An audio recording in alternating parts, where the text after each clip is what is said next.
Part 27, Who the Fuck Did I Marry? So here's where we are at, and here's what we can establish. Number one, I ran an initial background check on the social security number that was on our marriage license. Nothing came back. I subsequently applied for another job. In that job, I had to fill out a background packet. The background packet asked for my spouse's name, date of birth, and his social security number. The social security number on the background packet for the new job did not match the social security number that he gave me for our marriage license. If you are confused, I believe it's in part 25 or part 26 that I explain that. So we can establish that I then ran a background check on the new social security number that was on my background packet. It came back with states that the social security number apparently had lived in. Those states were Georgia, Pennsylvania, Rhode Island. Okay. I decided, this is now around May 20th, I decided to do another background check. And I paid to do another background check. This time, I did it with a different company, and not only did it give me the not only did it give me the states, it gave me addresses, and it also gave me names of people who were like associated with Legion and that address.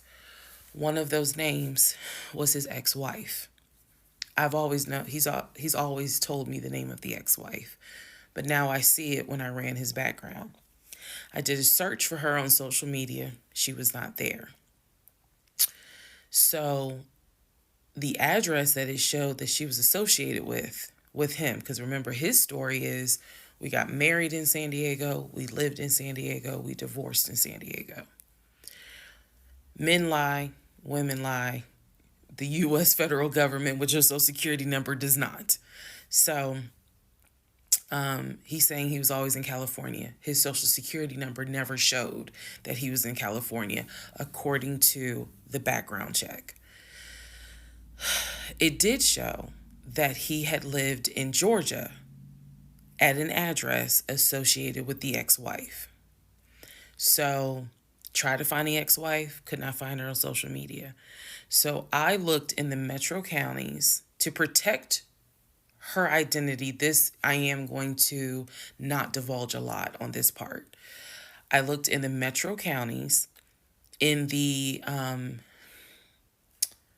open record courts. So typically, you can look in like Superior Court or Magistrate Court or Probate Court. So I looked in open records for the different counties, metro Atlanta counties. Let me be clear, metro Atlanta counties. And I looked under her name.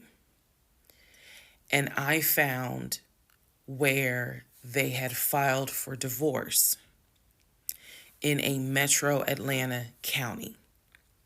So when he said that he filed for divorce in San Diego and that he was married in San Diego, I was able to find, no, according to the state of Georgia, you were married here.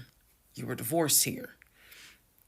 So I looked under her name, found a record for divorce, and it did show his name. So now I clearly see on my computer that there is a metro Atlanta County Court that has a divorce record in the state of Georgia between him and his ex-wife. So I did what any rational person would do. Because this is still kind of COVID time. Not really. It had nothing to do with COVID. Let me take that back. Because of the parameters of the court, you can only do the open records request in person. I did what anybody would do.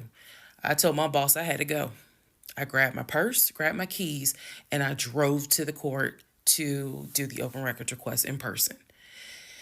The open records request was for the divorce documents. Go back in the series, and remember I did a background on the ex-wife. I told you all exactly what was told to me.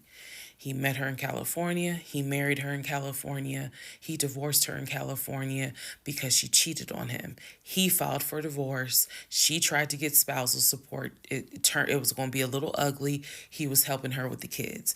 That was the story that was told to me.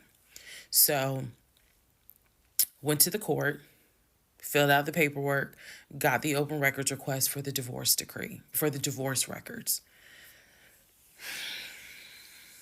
First thing I see, he didn't file, she did. Second thing I see, they didn't make it more than 6 months. I see the date of marriage. I see the date of dissolution. 6 months. Third thing I see, he was served in Metro Atlanta, which means that at the time of the divorce, he was living in Metro Atlanta. California was never mentioned. Fourth thing I see, he filed what is called a pauper affidavit. If you don't know what that is, I'm going to do my best to explain it real quick. Basically, he filed an affidavit with the court saying that he is so poor, he could not afford the fees to pay for a divorce. He couldn't afford a filing fee. He couldn't afford a service fee. That is what a pauper affidavit is for. All of this is in the divorce documents. She had filed. She said it was irreconcilable differences. She was not requesting any money whatsoever.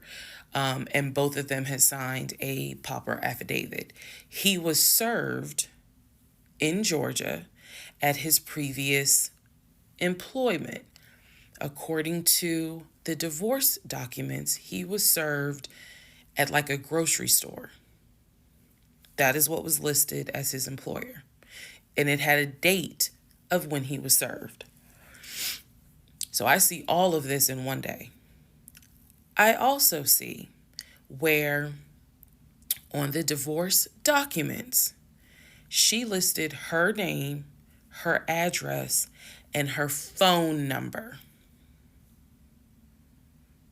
So I did what any rational person would do. I wrote down the phone number. There was a 50-50 chance that the number was already disconnected. She could be like me. I'm one of those people. Honey, you can sneeze at a 27-degree angle. I will change my number so quick, you ain't even know what hit you. You can talk to me at 5 o'clock, and at 5:05, my number has been changed. So she could have been like me, and the number is not even active. Or she could be like some people I know who have kept their number since kindergarten. Either way, I wrote the number down. I left the court, and I immediately went back to work. And the same friend who helped me when I had my miscarriage, I told her, I was like, I got this phone number. This is the ex-wife. She was like, girl, you better call. You better call and find out from her, because I think she said to me, can't nobody tell you what is going on quite like the ex-wife.